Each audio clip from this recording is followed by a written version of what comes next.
What's going on, guys, and welcome back to another video, and welcome to your daily news report and election news. So we have some very shocking election results. I want to address what that news is and also talk about how the next 24 hours are going to be crazy because there's a lot of stuff going on, and we got a new big report coming out tomorrow morning. So make sure you come back tomorrow morning so you can watch that as well. But here's what I can tell you. And once again, the polls were wrong leading up to the midterm elections. We were expecting to see a Republican wave. That is not what happened. We didn't see a Republican wave of victories that many people were projecting. We also didn't see the Trump-backed candidates easily win over their opponents. And some are worried and are wondering if former President Donald Trump doesn't have the pull that he once did. And now some are worried that it will not be President Trump that runs in 2024. It could potentially be Ron DeSantis out of Florida. So that's big news. Now, you're probably thinking, well, why didn't we see this big Republican wave? I know a lot of people were expecting it and were projecting that Republicans were just going to wipe the floor with Democrats because of inflation. That's the big one, because of inflation. However, there were other issues that caused Republicans to not get the support. Now, we're not going to go into that in today's video, but that will be for another time. But here's what I want to show you. Look at this.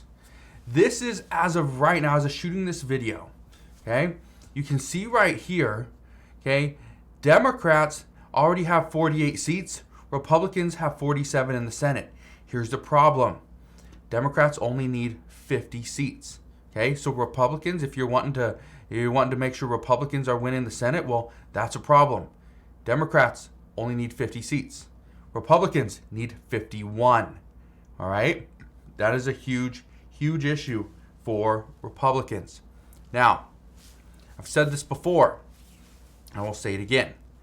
And we've heard this. Republicans would take control over the Senate, but not the House. That's what we heard. Now it looks less and less likely that Republicans are going to take control of the Senate, but they will likely take control of the House.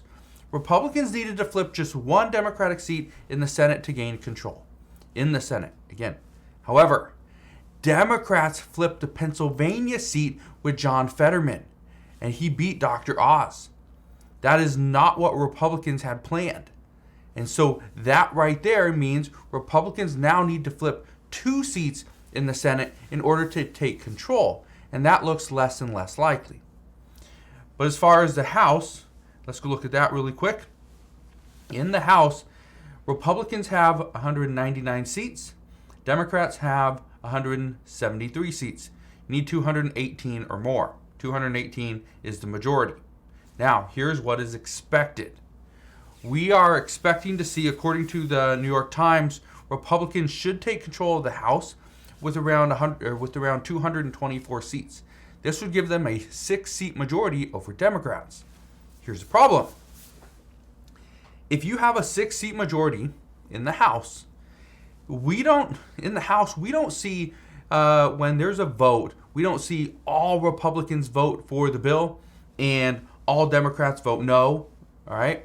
And what we see a lot of times is the majority of Republicans or the majority of the majority party will vote in favor of the bill, but there'll be a handful of people that will vote against it. If you only have a 6-seat majority, that makes it very difficult. All right. Now, that's one of the reasons why a 6-seat majority matters. This would give Republicans the power to slow down Democratic spending. We likely wouldn't see any large spending packages for Ukraine. We wouldn't see a corporate rate hike, right? These are things that wouldn't happen because Republicans would never put a bill on the floor and vote for it. But at the same time, having split chambers will cause both parties to at least negotiate a little bit any legislation that they want to get passed. Because in order to get a bill passed, both Republicans and Democrats will need to secure bipartisan support, which means there won't be any far left or far right legislation over the next 2 years. But here's something else that you need to keep in mind. If Republicans or Democrats, again, it's still open. This is still open because this is what we got, all right? 48 to 47 in the Senate. We got 173 to 199. This is in the House. We still have time to see Democrats win in both the House and the Senate. We still have time to see Republicans win in both the House and the Senate, right? Or it can be split. Here's what you need to know. If it's split, okay, let's just say Republicans win both the House and the Senate.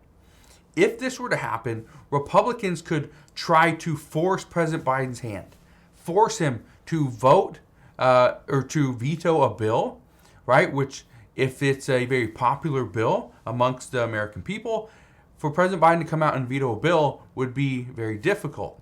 It would actually hurt him. But if we see Republicans gain control of just one, either the House or the Senate, then they could potentially negotiate with President Biden and with the other chamber to try to get something done.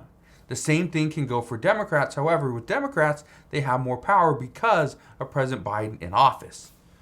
But again, as of right now, this election is still just way too close. Some seats will not be called for a couple more days. There's also a chance that we see another Georgia Senate runoff. And if we do see this Senate runoff election would take place on December 6th. You may remember we did this last year as well, talked about this leading up to the election. This is when we heard President Biden come out and say that if you vote Democrats into the Senate in Georgia, then he promised a $2,000 stimulus check. Well, that $2,000 eventually turned into a $1,400 check because former President Donald Trump already passed a $600 check. So that's what happened there. Now, here's the big news that's coming out tomorrow. Over the next 24 hours, things are going to be really up and down. We don't know what's going to happen with the stock market. We don't know what's going to happen with Congress, right? These are questions that are just unknown. And I say this because the markets don't like uncertainty. That's kind of what we're getting now because we do not know who's going to control the House or the Senate. We also, tomorrow, are getting the October CPI report, okay, this Consumer Price Index. We are going to find out what our inflation rate is. Are we going to see inflation continue to run at over 8%? Currently, we're at 8.2. Or will we see inflation drop into the 7% range? This is very important.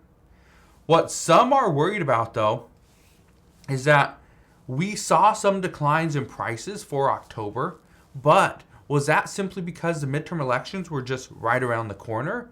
Or is this actually telling us where prices are going? They're going to come down. The problem that many people are having is most Americans feel that the price declines, especially with gas, were simply because of the midterm elections. But what they're expecting is prices are going to surge after the election, which would be the month of November, but we will not have the CPI for November until the first week of December. So there's a lot of stuff going on right now. Everything we need to really understand, right? Keep everything in mind because these updates, again, they're coming in quick, right? We have new updates every single day. This election is going to change the Biden administration's agenda, and things are going to be very interesting over the next 2 months, but also over the next 2 years before the presidential election. So that's what we know at this time. As always, as I know more, I promise I'll come back on and share all latest news and updates. Again, just want to thank you guys for watching.